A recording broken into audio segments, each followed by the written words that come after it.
लब्बैक या रसूल अल्लाह, लब्बैक या रसूल अल्लाह, हाजिर है या नबी या रसूल अल्लाह, हाजिर है या नबी या रसूल अल्लाह, लब्बैक या रसूल अल्लाह, लब्बैक या लोगों को जो ये कहते हैं अल्लाह भी एक है, ओम भी एक है। अल्लाह यानी एक ओम की इबादत करता था, ये ओम अल्लाह है। में कोई अफसोस नहीं है। पूजते किसको थे? कोई कहता है कि शिव को पूजते थे, लेकिन उनके पास इल्म नहीं है। बहुत कम लोग ये बताते हैं कि मनु कुछ नहीं था दुनिया में, वो ओम को पूजते थे। मैंने कहा ओम कौन है? बहुत से लोगों ने कहा कि वो एक हवा है जिनका कोई रूप नहीं है, कोई रंग नहीं है, वो दुनिया में हर जगह है, हवा हर जगह है। उन्होंने आसमान बनाया, उन्होंने जमीन।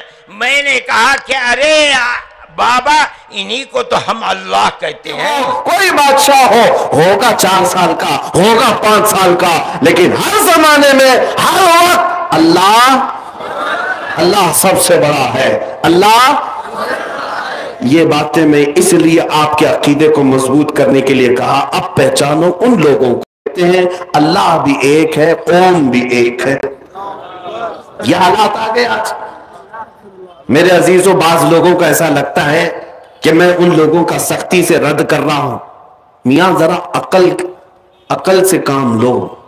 तुम्हारे सामने जब कोई भी मौलवी का चेहरा है, कोई भी मौलवी का चेहरा है, चाहे मैं भी हूं, जब तक अल्लाह और उसके रसूल की बात हो तुम सर झुका लो। यार, ये मेरे मुस्तफा की शरीयत है। हजरत उमर फारूक रदी अल्लाह ताला अन्हु, मैं आपको क्यों कह रहा हूं? इसलिए कि कोई मौलवी साहब अभी पूरे हिंदुस्तान भर का माहौल खराब किए हुए, उन्होंने पता नहीं कहां से कौन से ख्वाब में उनको नजर आया कि ओम भी वही है, अल्लाह भी वही है, मिला करके और साबित करो कहां से है। तो कहा हिंदुओं की किताब में ओम के जो माने लिखे हुए हैं उससे ऐसा लगता है कि अल्लाह के भी वही माने हैं, ओम के भी वही माने हैं। तुम अपनी शरीयत उनकी किताबों से साबित करोगे? हमारी शरीयत मेरे मुस्तफा की हदीसों से साबित होगी। किसी और दीन की किताबों का मेरा दीन मोहताज नहीं है। इस्लाम साबित करने के लिए किसी भी दूसरे मजहब की किताब की बिल्कुल जरूरत नहीं। इस्लाम के पास क्या कमी है? कौन सी दलील नहीं है? पैदा होने से लेकर कब्र में जाने तक का हर मसला अगर किसी दीन में मौजूद है तो वो मेरे मुस्तफा की शरीयत में। हम दूसरों की किताबों से ये साबित करेंगे इसका माना भी वही, उसका माना भी वही है। अब मैं आपको एक बात बता रहा हूं, मैं एक रिवायत आपके सामने पेश करके फिर आगे बढ़ता हूं। हजरत उमर का जमाना है। कौन उमर? जिनके जलाल, जिनके रोबो दबदबे से कैसर और किसरा कांपते थे, लाखों की फौजें थर्राती थी, मस्जिद में खड़े होकर खुतबा दे रहे और फरमाते हैं, ऐ लोगों सुनो, उमर इब्न खत्ताब आज अपने कोड़े से सबको हाँकता है। कल को अगर मोहम्मद अरबी सल्लल्लाहु तआला अलैहि वसल्लम के दीन के अलावा, इनकी शरीयत के अलावा कोई नया मसला मेरी तरफ से आए तो तुम क्या करोगे? मेरे पीछे चलोगे? मेरी इताअत करना हर एक पर वाजिब है, खलीफतुल मुस्लिमीन हो। तो एक गरीब साहबी देहात के रहने वाले खड़े हो गए मजमे में, कहा, ऐ उमर इब्न खत्ताब, जब तक आप रसूलुल्लाह की शरीयत बोल रहे हैं हमारा हर अज़्व तुम्हारे लिए कुर्बान है, और जहां मेरे मुस्तफा की शरीयत से हटकर बात करोगे तो तलवार निकाल कर बताते ये तलवार होगी और तुम्हारी गर्दन होगी। वो गरीब सहाबी किसको कह रहे हैं? उमर इब्न खत्ताब को रज़ियल्लाहु ताला अन्हु। कहते उस वक्त मैं ये नहीं देखूंगा कि सामने चेहरा किसका है, मैं तुम्हारा और मेरा मुकाबला होगा मेरे मुस्तफा की शरीयत की हक़ानियत बचाने के लिए। शख्सियतें नहीं देखी जाती हमारे दीन में। बड़े मौलवी साहब बोले हैं तो इसका मतलब सही होगा? नहीं, वो कुछ भी बक बक बक बक कर जाए तो सब सही नहीं होता। पहले ये देखें, आप कोई बड़े ओहदे वाला बोल रहा है, ऊंची टोपी वाला बोल रहा है, सफेद दाढ़ी वाला बोल रहा है, ہمیں اس سے غرض نہیں. میں کہتا ہوں اگر پھٹے جبے والا بھی بول رہا ہو لیکن دل عشق مصطفیٰ سے چمک رہا ہو, وہ ہمارے سروں کا تاج ہے, وہ ہمارے آنکھوں کا نور ہے. لیکن دل میں حضور کی محبت نہیں اور کسی حکومت کو راضی کرنے کے لیے اول فول بک رہا ہے تو پھر اس سے ہمارا کوئی رشتہ نہیں اور نہ ہی ہماری قائد ہے. اب اللہ اکبر میں نے آپ کے سامنے اتنی بار کہلوایا صرف اسی لیے کہ اگر یہ فتنہ کل کو تمہارے ہاں آ جائے کہ تمہیں یہ کہہ دیا جائے کہ مولوی صاحب بھی یہ کہتے ہیں اوم بھی ایک ہی, اللہ بھی ایک ہی ہے, تو کبھی اس کا بھی جاپ کر لو, کبھی اس کا بھی جاپ کر لو, کہیں ہمارا نوجوان بہک نہ جائے, گمراہ نہ ہو جائے کہ ہمارے علماء نے جب یہ کہہ دیا ہے تو شاید اس کی تاریخ ایسی ہوگی.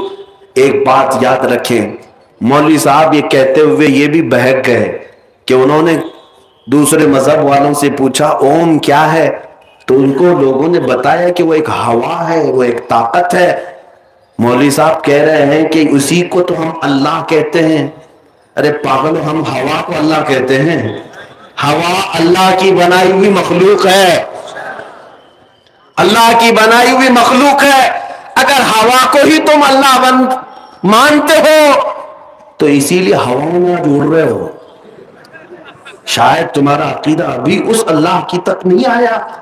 وہ قادر مطلق جس پر ہم ایمان رکھتے ہیں وہ اللہ کیسا ہے؟ وہ اللہ رب العزت, وہ جسم و جسمانیت سے پاک ہے, مکان و مکانیت سے پاک ہے, انسانوں کے بس میں آنے سے پاک ہے, ہر عیب سے پاک ہے. اللہ رب العزت بے نیاز ہے, وہ کسی کا محتاج نہیں. ہمارے ہاں جو تصور ہے اللہ کا وہ بہت الگ ہے, بہت الگ ہے. مجھے بتاؤ ہے مسلمانوں, حیدرآباد میں ہزاروں مسجدیں ہوں گی, آپ نماز کے لیے جب جاتے ہیں تو کیا محراب میں یا سامنے کی دیوار پر اللہ کی تصویر بنی ہے؟ چلو حیدرآباد میں نہیں, کسی دوسرے شہر میں ہے, دوسرے ملک میں ہے, کہیں سنا آپ نے؟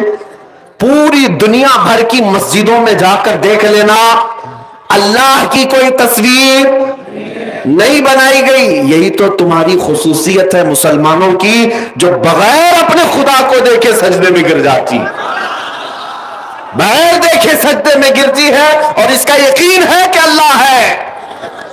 ہاں, یہ وہ دوسرا تصور تم کہاں لا کر فٹ کر رہے ہو, جن کو سامنے رکھنا پڑتا ہے پھر جھکنا پڑتا ہے, سامنے رکھنا پڑتا ہے پھر جھکنا پڑتا ہے. اور مذاق تو مذاق. ایک صحابی ہیں, کہتے ہیں یا رسول اللہ صلی اللہ علیہ وسلم, زمانے جاہلیت کی اپنی بات بتا کر کہتے ہیں آقا میری زندگی کے اسلام لانے سے پہلے کے دو واقعات ایسے ہیں, ایک واقعے کو یاد کرتا ہوں تو ہنسی آتی ہے اور دوسرے واقعے کو یاد کرتا ہوں تو رونا آتا ہے. حضور نے پوچھا وہ کیا ہے؟ فرماتے رونا اس بات پر آتا ہے کہ ہم جہالت کے زمانے میں بیٹیاں پیدا ہوتی تو گردن مروڑ کر دفن کر دیتے تھے. کہتے میں نے خود بھی دفن کر دیا. آج جب یہ بات احساس ہوتی ہے, یاد آتی ہے اسلام میں آنے کے بعد, تو رونا آتا ہے کہ ہم نے کتنا ظلم کیا اپنی بچیوں پر. اسلام لانے کے بعد احساس ہوا. حضور نے پوچھا پھر ہنسی کس بات پہ آتی ہے؟ وہ کہتے ہیں یا رسول اللہ وہ زمانے جہالت میں جب ہم سفر پہ جاتے تھے تو آٹے کے خدا بنا لیتے تھے, آٹا گوندھ کر کے, کیونکہ سفر میں بھی ہم کو خدا چاہیے. کہیں جائیں گے ہوا کا الگ ہے, پانی کا الگ ہے, کھانے کا الگ ہے, سب الگ ہے, سب الگ الگ ہم بنا کر کے لے کے چلتے تھے, کیونکہ بڑے بڑے پتھر کو اٹھا کر لے جانا مشکل تھا. وہ صحابی کہتے ہیں کسی کو یہ نہ لگے میں 1400 سال پہلے کی بات بتا رہا ہوں.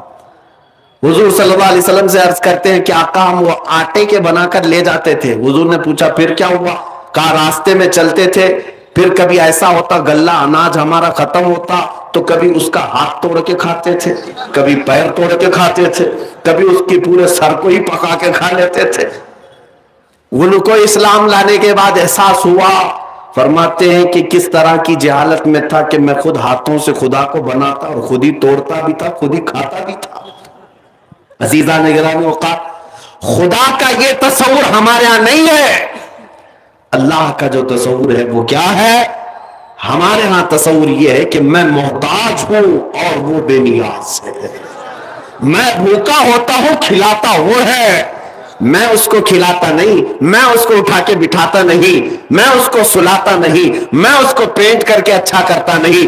मैं ही अगर सब करके खुदा को बनाऊं तो फिर खुदा की क्या अहमियत रह गई? अपने हाथ से जिसको मैं बनाया, फिर उस खुदा की क्या अहमियत रह गई? बल्कि हमारा अकीदा ये है, मेरे बाल नहीं थे, बाल भी मेरे मौला ने बनाया। मेरी आंख नहीं थी, आंख भी मौला ने दिया है। मेरे हाथ नहीं थे, हाथ भी रब ने दिया है। मैं तो नुतफे का एक बूंद था, मेरे जिस्म में हड्डियां उसने दी हैं, गोश्त उसने दिए हैं, चमड़ियां उसने दी है। और जिंदगी गुजारने का भी हमारा सलीका यही है। हम यही अर्ज करते हैं कि हम सोते तो है, उठाता वही है, वरना हमारी किसी की ताकत नहीं। पानी पी तो लेते हैं, निकालने की ताकत हमारे अंदर नहीं, जब तक मौला ना चाहे। अजीजान गिरामी वक़ार, अल्लाह रब्बुल इज्जत के मुतालिक जो हमारा तस्वूर है वो उसको बेनियाज मानना। और कुरान की आयत है, कुल हुवल्लाहु अहद अल्लाहुस समद। महबूब आप फरमाते हो अल्लाह एक है, अल्लाह बेनियाज है, अल्लाह बेनियाज है। अब मैं आपसे आपका अकीदा पूछ रहा हूं, आज बहुत जरूरी है ये। क्या आप बताओ, हवाओं को खुदा कहते हैं? हवा खुदा है? बारिश खुदा है? ताकत खुदा है? यानी कोई भी ताकत दुनियावी? अल्लाह रब्बुल इज्जत ये चीजों का नाम नहीं है। ये सब चीजें तो उस अल्लाह ने पैदा किया, उस अल्लाह ने पैदा किया। एक सिद्दीक़ को, फारूक को, उस्मान गनी हो या मौला अली हो, है यार का दुनिया में इन चार के जैसा, सरकार के जैसा।